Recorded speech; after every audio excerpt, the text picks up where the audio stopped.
Voltando para a casa do Senhor, onde nós podemos compartilhar do amor de Deus, onde nós podemos nos abraçar daqui a mais um tempo, mas pelo menos a gente se vê e a gente sente o calor, né, dos irmãos. Tudo para a glória de Deus. Nós estamos começando hoje a nossa lição aqui na igreja. E nós vamos falar sobre Jesus, o Cordeiro Pascal. Eu estava dizendo a Chico que se eu pudesse, eu botava um pregador daqueles que falam sobre o tema, e eles iam apresentar melhor que eu. Mas a gente é professor da escola bíblica, tem que assumir a responsabilidade, né? Então vamos lá. Começa passando aí. Nós vamos primeiro orar. Pedir misericórdia ao Senhor, pedir graça a Ele para que Ele nos encha do seu Espírito e que Ele fale para quem Ele quiser falar, né? Ele já falou comigo e continua falando através da lição e Ele vai falar com quem Ele quiser falar. A lição é uma lição poderosa, a mensagem é poderosa, é a mensagem de salvação, é a mensagem para nós no nosso dia a dia. E é a mensagem para o mundo todo, para que todos sejam salvos. Então, nós vamos começar orando e depois nós vamos passar a lição para que os irmãos possam estar.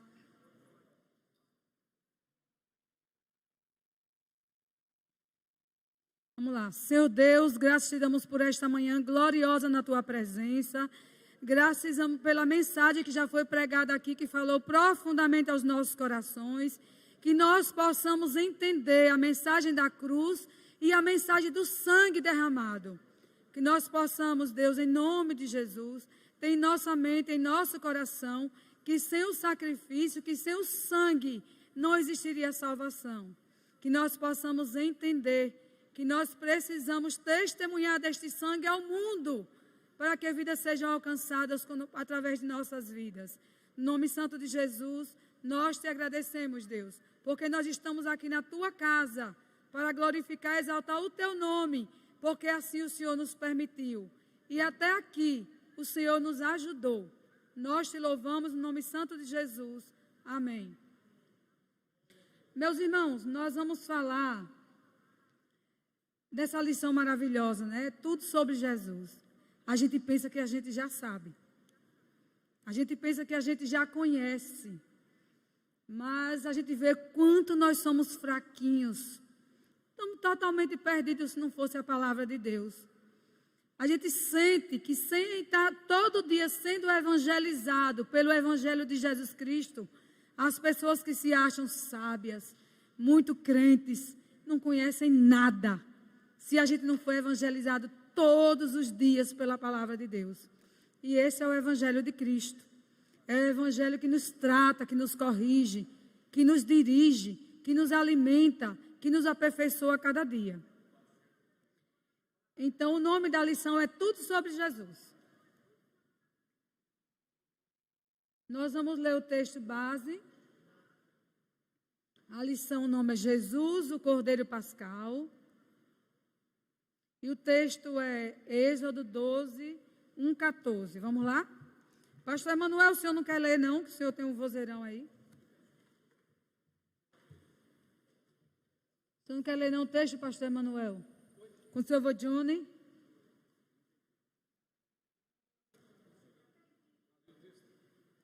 Lê o texto.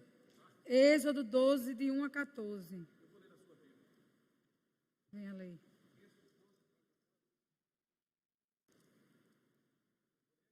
Está aqui já.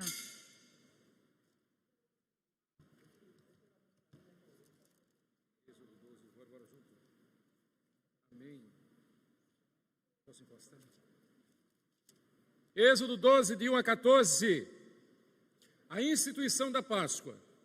Disse o Senhor a Moisés e a Arão na terra do Egito: este mesmo será o principal dos meses. Será o primeiro mês do ano. Falai a toda a congregação de Israel, dizendo: Aos 10 deste mês, cada um tomará para si um cordeiro, segundo a casa dos pais, um cordeiro para cada família. Mas se a família for pequena para um cordeiro, então convidará ele o seu vizinho mais próximo, conforme o número das almas, conforme o que cada um puder comer. Por aí calculareis quantos bastem para o cordeiro. O cordeiro será sem defeito, macho de 1 ano. Podereis tomar um cordeiro ou um cabrito, e o guardareis até ao 14º dia deste mês. E todo o ajuntamento da congregação de Israel o imolará no crepúsculo da tarde.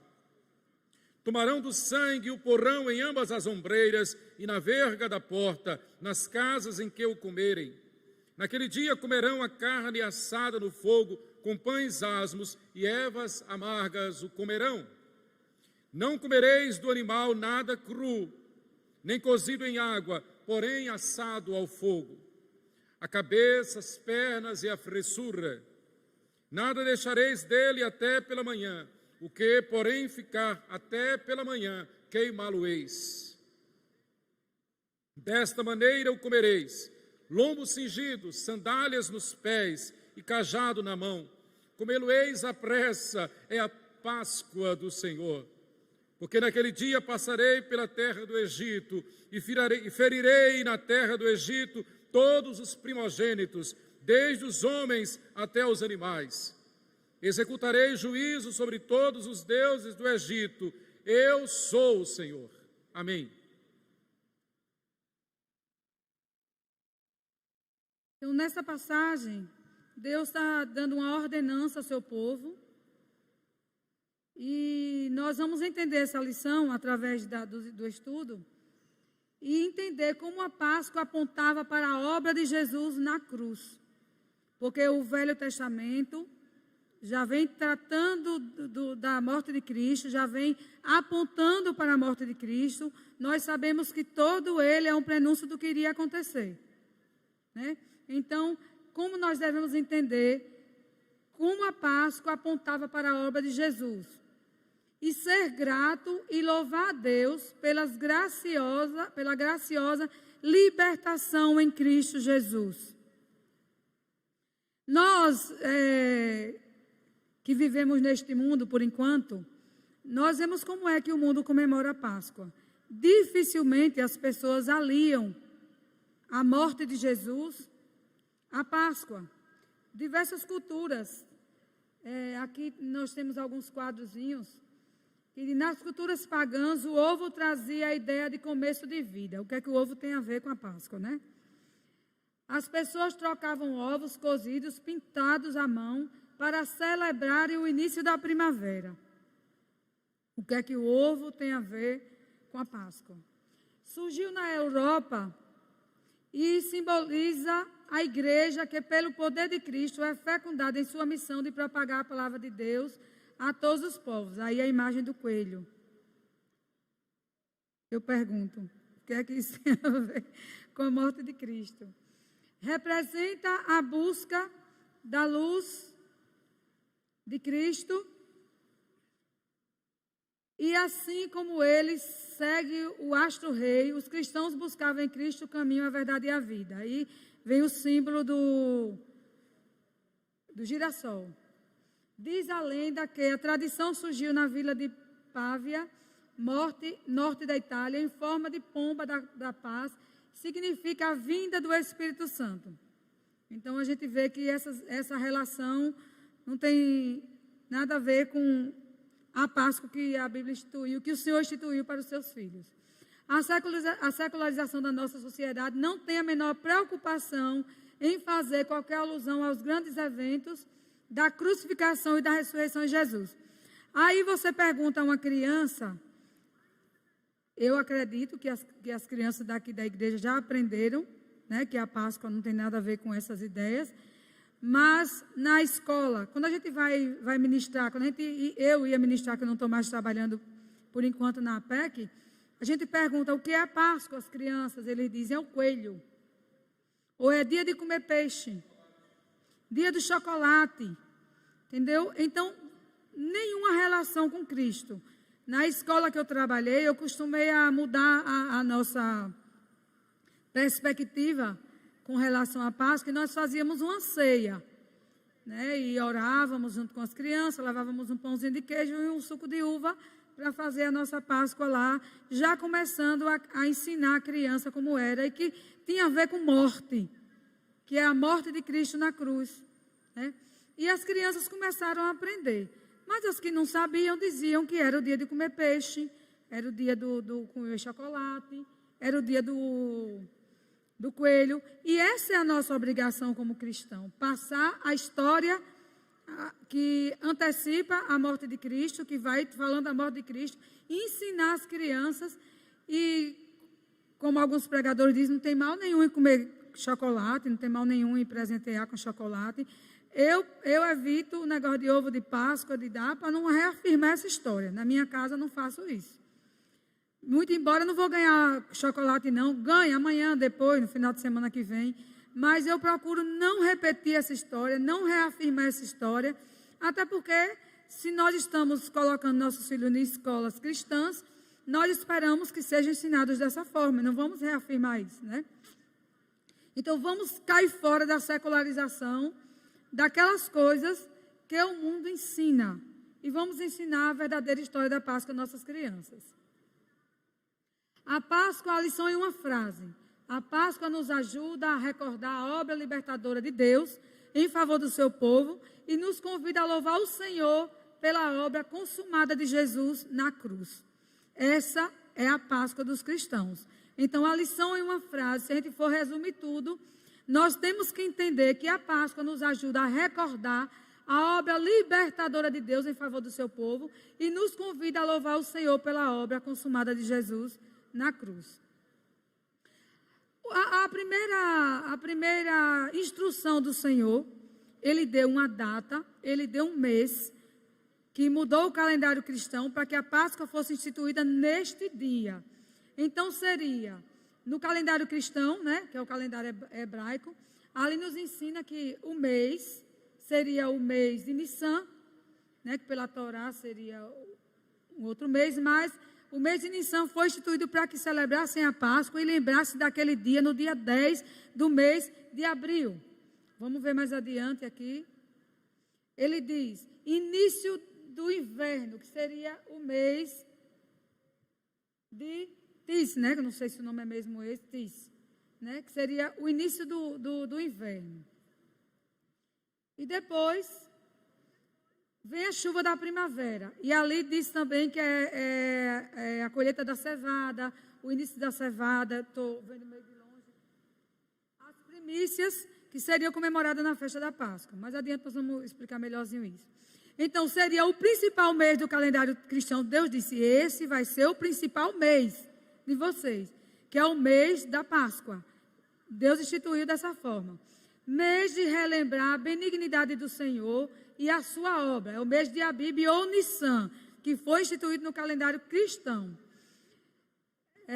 Mês de relembrar a benignidade do Senhor e a sua misericórdia graciosa para com a nação de Israel.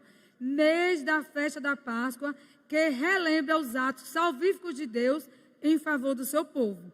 Então, aquele povo tem esse mês como principal mês do ano, que é a nossa Páscoa, que também no mês de abril nós seguimos esse calendário na Páscoa, que pode ser comemorado em qualquer outro mês, porque nós celebramos a Páscoa do Senhor, mês a mês, né, na Santa Ceia, mas nós devemos lembrar desta data como cristãos. Meio da primavera, mês de exultação e alegria para as nações. Eis que passou o inverno, cessou a chuva e se foi. Apareceram as flores na terra, chegou o tempo de cantarem as aves. E a voz das rolas, isso aí está no livro de Cantar de Salomão, que faz referência a esse mês. Uma prefiguração da obra de Cristo.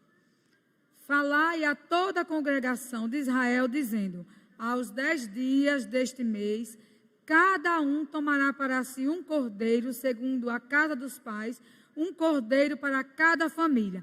E daí segue as outras ordenanças. Ele diz que o cordeiro vai ser sem defeito, sem mácula, ele deve ser preparado antes, ele era amarrado pela manhã e só seria morto às 15 horas, né, à tarde. E ele vai dizendo que Deixa eu pegar aqui na lição. Para ir mais certinho, né?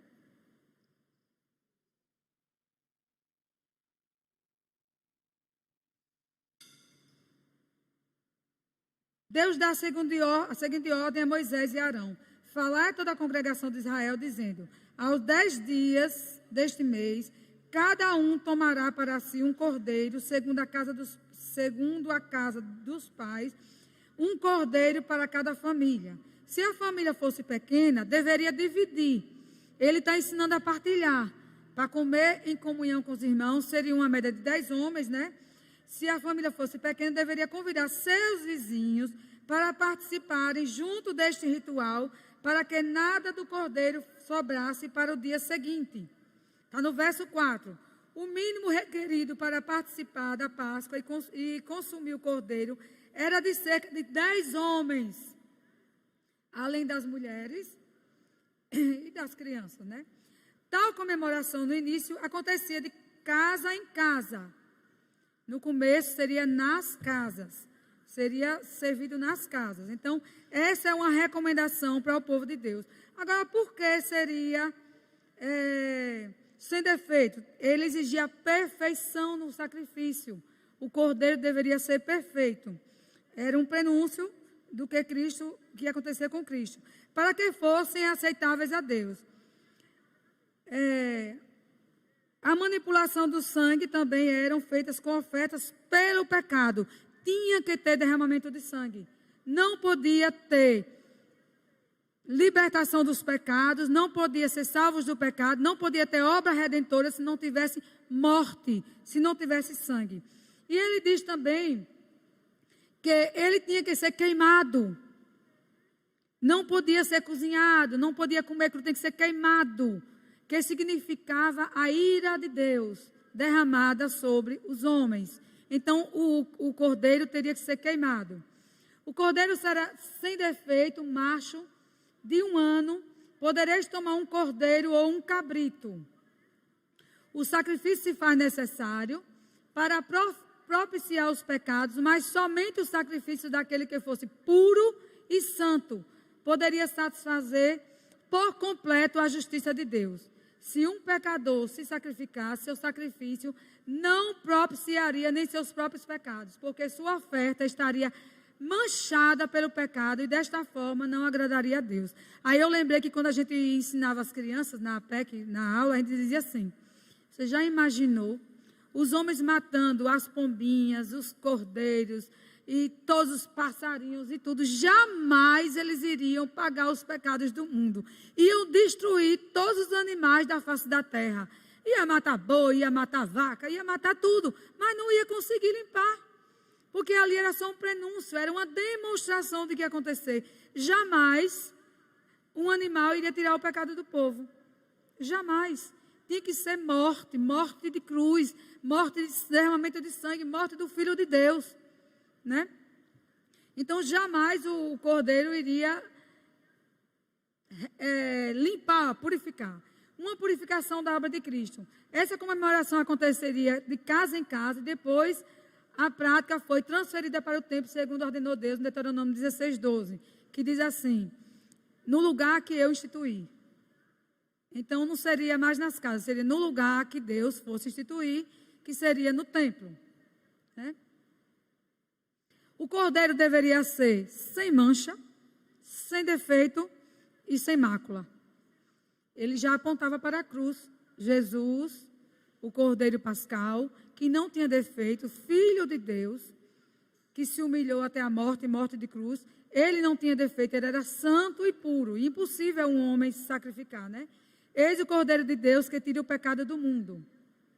Sabendo que não foi mediante coisa corruptível, como prata ou ouro, que fostes resgatados do vosso fútil procedimento, que vossos pais vos legaram, mas pelo precioso sangue, como de cordeiro, sem defeito e sem mácula, o sangue de Jesus Cristo. Então, veja bem, quem é que poderia libertar o homem, se não fosse o Filho de Deus? Quem é? O cordeiro sem mácula. Não é isso? Deus se humilhou para que nós fôssemos resgatados. E esse de uma vez por todas. Nossos pecados foram limpos antes, durante e eternamente. Nós temos essa certeza que pela morte de Cristo, com efeito nos convinha um sumo sacerdote como este, santo, inculpável, sem mácula, separado dos pecados e feitos mais alto do que os céus. Então, ele seria sem mácula e nenhum ser humano poderia fazer isso se não fosse Jesus. Uma prefiguração da obra de Cristo. A Páscoa é a prefiguração da salvação em Jesus, o imaculado Cordeiro de Deus que tira o pecado do mundo. Ele diz, Deus dá a seguinte, segundo, o versículo 5 apresenta algumas especificações a respeito do Cordeiro, que nos mostra como a Páscoa é uma prefiguração da obra de Cristo. O Cordeiro será sem defeito, macho de 1 ano, e poderia tomar um cordeiro ou um cabrito. Aqui encontramos uma ratificação e o zelo cuidadoso que Deus tem com sua santidade. Não tem pecado. Com Deus não pode ter pecado. A música diz, no céu não entra pecado. Então, esse é o zelo de Deus com o seu povo, mostrar que o filho dele não tinha pecado e ia ser morto por esse povo. O cordeiro que seria imolado deveria ser sem defeitos. Qual o princípio por trás dessa exigência? Ora, o fato que o povo hebreu era pecador, assim como todos os outros, assim como nós. Né? Nós somos pecadores. Qual o princípio por trás dessa exigência? Suas obras eram manchadas pelo pecado. No entanto, eles eram o povo amado e escolhido do Senhor. O pecado exigia a reparação prevista da lei de Deus. Só podia se relacionar com quem tivesse uma justiça no mesmo patamar da sua. Teria que estar no mesmo patamar de Cristo, limpo, sem pecado. É assim que Deus quer que nós nos relacionemos com Ele. Sem pecado, deixando de lado o pecado e servindo ao Senhor de forma limpa. Consequentemente, para que o povo pudesse ser poupado e o destruidor não matasse seus primogênitos, o sacrifício deveria ser de um cordeiro sem mancha e sem defeito, sem mácula. A ideia presente é a de substituição. O cordeiro morreria no lugar dos primogênitos. Aquela seria, na verdade, um sacrifício substitutivo. Então, quando ele olhava e via aquele cordeirinho amarrado, pronto para ser imolado, na tarde do dia 14, o povo judeu contemplava ali a sua salvação. Eles sabiam que através daquele cordeiro estavam representado o sacrifício e que os primogênitos não seriam mortos. Ele manda que eles passassem o sangue nos umbrais, nós vamos ver aqui mais adiante, porque ele estava demonstrando que ali era o povo de Deus. Então, não é porque era o povo de Deus que eles seriam limpos. Não é porque seria o povo escolhido porque seriam limpos. Eles seriam salvos. Eles foram salvos simplesmente porque o sangue estava representando ali o sangue de Cristo. Então, mesmo que eles fossem o povo de Deus, se o anjo da morte passasse, eles morreriam se não tivesse o sangue. Então, nós não somos salvos se não tiver o sangue. É o sangue de Cristo que nos salva. Se não tivesse ali, não quer dizer nada. Aquele povo ali, que era o povo de Deus escolhido, se não fosse representado, se não tivesse sangue na porta, quando o anjo da morte passasse, eles seriam mortos. E a Bíblia diz que aquele povo, aqueles bruxos, eles puderam representar algumas pragas e livrar o povo de algumas pragas, mas esta praga, que seria da morte, dos filhos dos primogênitos que morreram, não puderam livrar. Eles não puderam ressuscitar os primogênitos, porque foi a morte, foi o castigo que Deus instituiu para mostrar àquele povo que Deus era poderoso e soberano. E humilhar aquele povo, dizendo, eu mato, porque eu sou Deus e vocês não podem ressuscitar. Deus é soberano, só Ele pode libertar, só Ele pode salvar, só Ele pode dar e tirar a vida. Então, aquilo Deus queria mostrar a eles que não tinha como ser libertos se não fosse o sangue do Cordeiro. Está consumado. A última palavra de Jesus na cruz foi está consumado.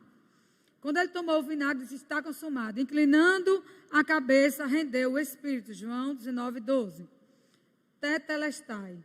Quer dizer... Tetelestai é uma palavra grega equivalente à expressão está consumado, quer dizer, a dívida foi paga ou liquidada.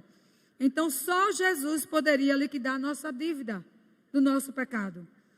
Esta expressão era muito utilizada em recibo de impostos, onde a expressão era escrita no mandamento atestado que a dívida estava paga. Então, quando os cobradores iam fazer as cobranças, que as pessoas pagavam a última notinha, o recibo, eles diriam, tetelestai, está consumado, pagou, não deve mais nada. Foi isso que Deus fez por nós, que Jesus fez por nós. Ele pagou a nossa dívida escrita de morte que estava sobre nós, e ele disse, está consumado. Naquele momento, naquela cruz, estava o Cordeiro Pascal, eis o Cordeiro de Deus, que tira o pecado do mundo, sem mancha, sem mácula, sem defeito. Pois, como ovelha muda, foi conduzido até os seus tosquiadores, ofereceu-se em sacrifício uma vez por todas, e pelas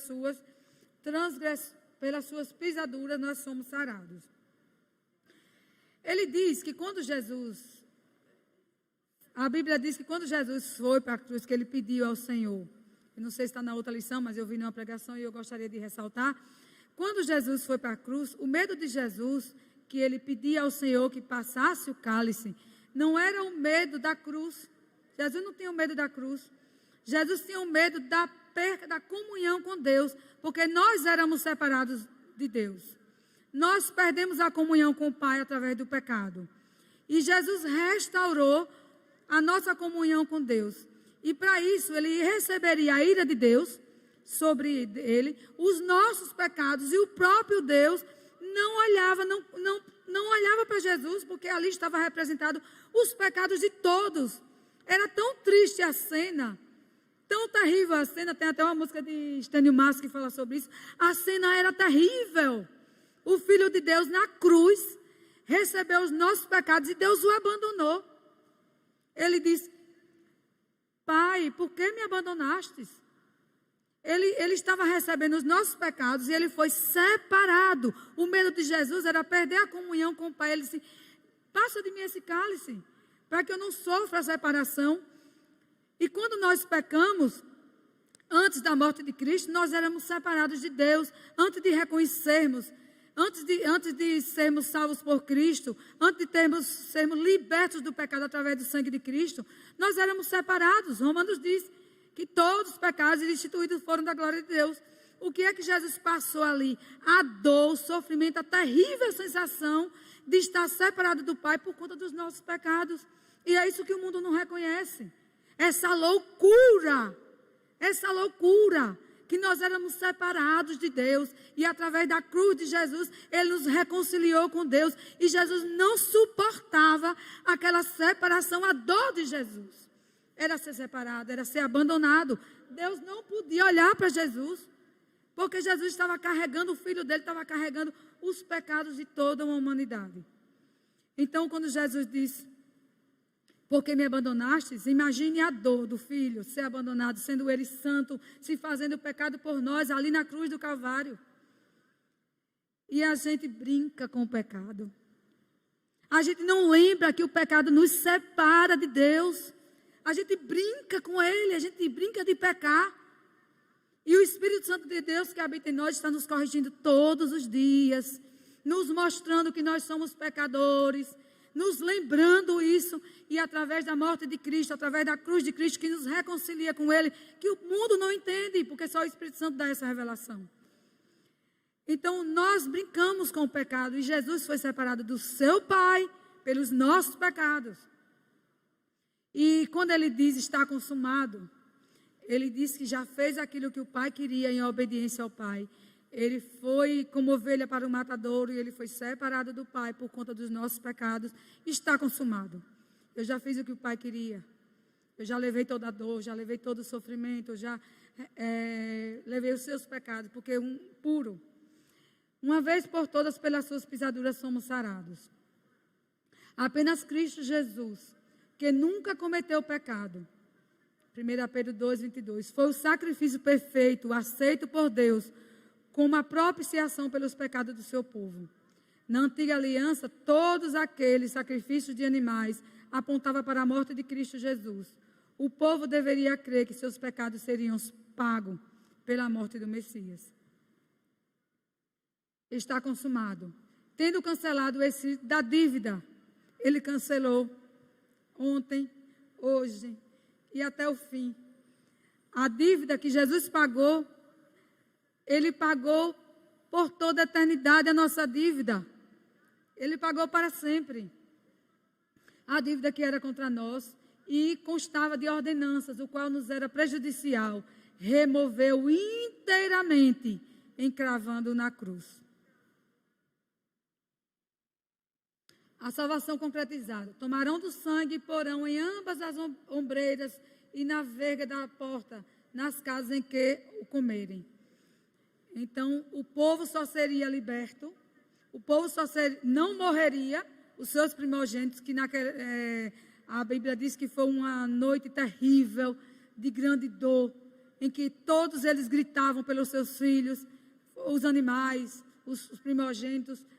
Só foram salvos os filhos do povo de Deus que passaram, que eles obedeceram perfeitamente à ordem do Senhor, a Bíblia diz isso, né? Para que os filhos fossem salvos.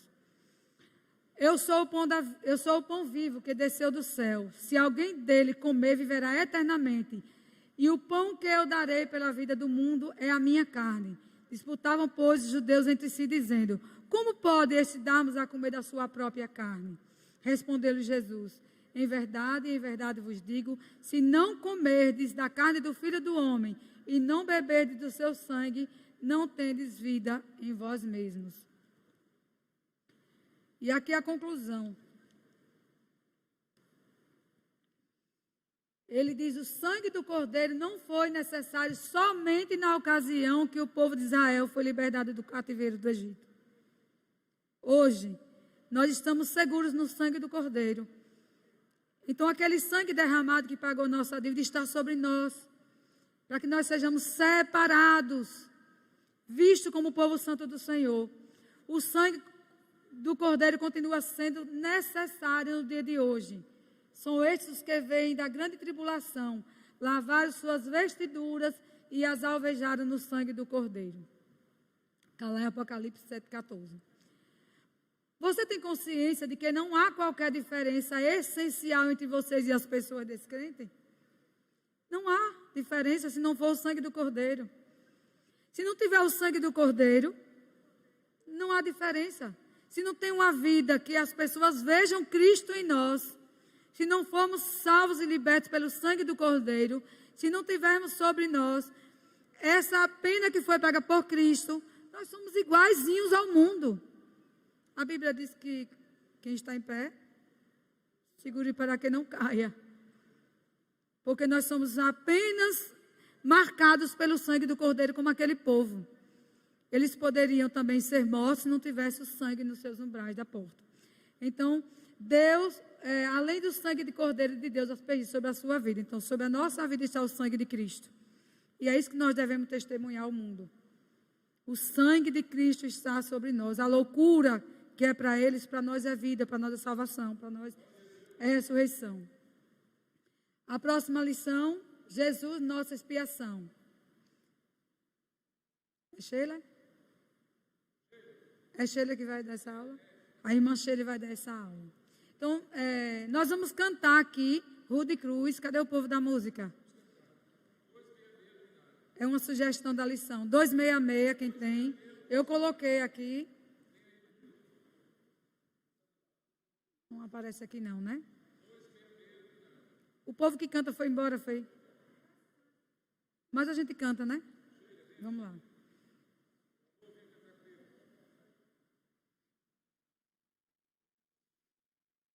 Bora, Sheila. Cadê quem mais canta aqui? Povo do louvor. É a capela, não tem som, né? Se tiver música, bota aí, André, pra gente.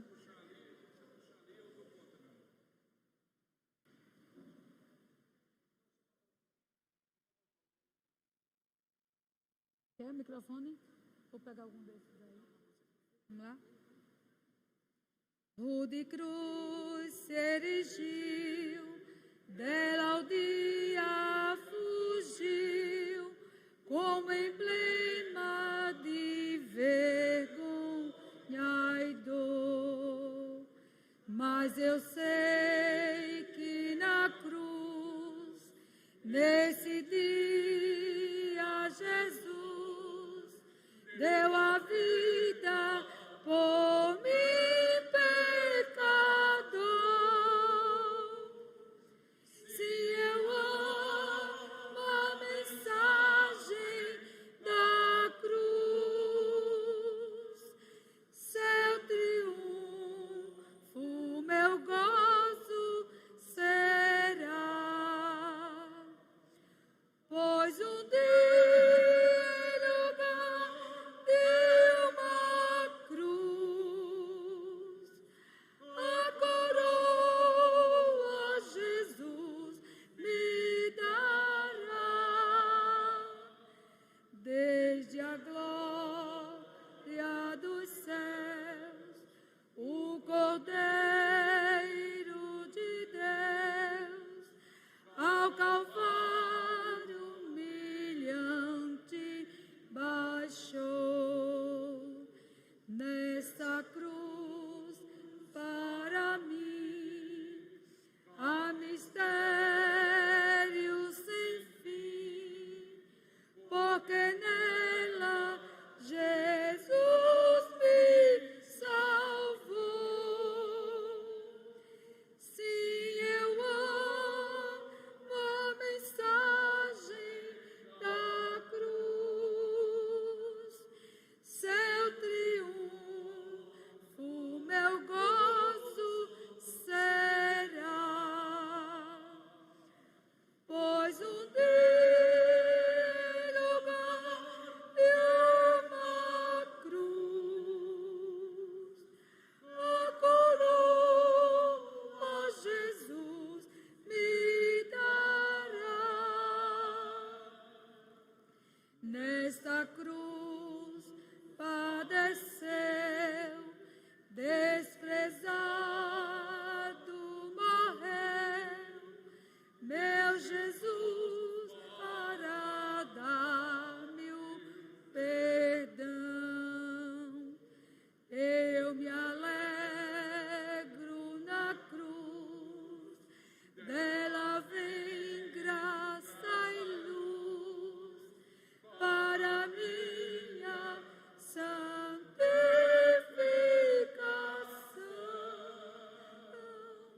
Se eu amo a mensagem da cruz,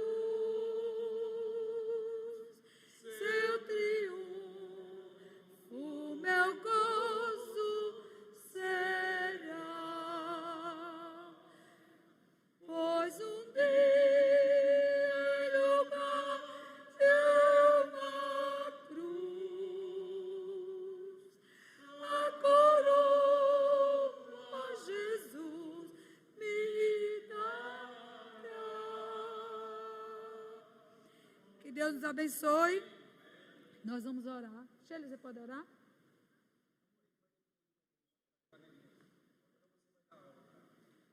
Senhor nosso Deus e nosso Pai, nós te louvamos pela mensagem da cruz. E a mensagem, ó Deus, que temos o privilégio de anunciarmos nesta terra. Ó Deus, obrigada pelo privilégio de sermos os proclamadores, as pessoas que Deus confiou esse ministério da pregação do Evangelho. Ministério que os anjos rogaram a Deus, pediram a Deus para fazer, mas o Senhor, ó Deus, nos deu esse privilégio, essa honra de anunciarmos o Evangelho da cruz. Obrigada, meu Deus, por termos o entendimento do que foi a morte do Cordeiro de Deus, que tira o pecado do mundo, a morte desse Cordeiro lá na cruz. Ó Deus, ali foi derramado um sangue de inocente, um sangue precioso. Ó Deus, quem deveria morrer éramos nós. Nós é que deveríamos ter morrido. A condenação era para nós, o desprezo era para mim, o desprezo era para nós. Mas o Senhor nos amou com tanto amor e teve, ó Deus, que sacrificar o próprio Filho por amor a nós. Ajuda-nos, ó Deus, a termos nojo do pecado. Ajuda-nos, ó Deus, a termos nojo das nossas próprias vontades, porque elas nos afastam de Ti, porque os pecados nos afastam de Ti. Ó Deus, purifica a nossa mente, o nosso coração, o nosso olhar, o nosso agir. Ajuda-nos, ó Deus, a sermos santos, porque o Senhor é santo. Ajuda-nos, ó Deus, a buscarmos essa santidade, a entendermos que nós, sem santificação, ninguém verá o Senhor. Ó Deus, santifica esta igreja, santifica, Senhor Deus, o teu povo, para o teu louvor e para a tua glória, em nome daquele que vive para sempre, que é o nosso Senhor Jesus Cristo. A Ele toda a honra, toda a glória e todo o louvor e toda a nossa adoração. Amém. Está encerrada a lição, a escola bíblica. E nós, os irmãos que estão assistindo pelo Meet, Deus abençoe a todos. E até a noite. E quem quiser continuar discutindo o assunto no Meet, pode continuar, porque aqui temos que encerrar, não é isso?